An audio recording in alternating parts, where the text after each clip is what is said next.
కానీ ఇంకొంచెం బాగా తీయచ్చు అనిపించింది. యాక్షన్స్, డాన్స్, అన్న ఎన్టీఆర్ ప్రెసెన్స్ అంతా బాగుంది.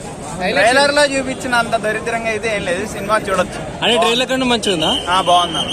కానీ సెకండ్ పార్ట్ తీయాల్సిన అవసరం లేదనిపిస్తుంది. కానీ మూవీ అయితే బాగుంది, చూడొచ్చు. లాస్ట్ అనిపించింది అన్న. జాన్వీ కపూర్ ఏం లేదన్న, 5 నిమిషాలు సినిమాలో. సాంగ్స్ నాన్ సింక్ లో వచ్చినాయి అంటే చుట్టూ మళ్ళీ వేరేలాగా చూపించుంటే బాగుండేదన్న. సాంగ్ బాగుంది కానీ నెక్స్ట్ పార్ట్ మూవ్ చేసింది బాగాలేదన్న. మూవీ అయితే బాగానే ఉన్నా.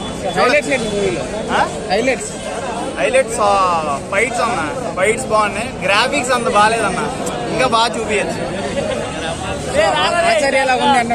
అస్సలు లేదన్న, అలా అయితే లేదు. మూవీ చాలా బాగుంది, స్టోరీ మీదే నడిచింది మూవీ అంతా. ఫస్ట్ హాఫ్ చాలా బాగుంది, సెకండ్ హాఫ్ కూడా యావరేజ్, ఫస్ట్ హాఫ్ చాలా బాగుంది. Okay, thank you bro.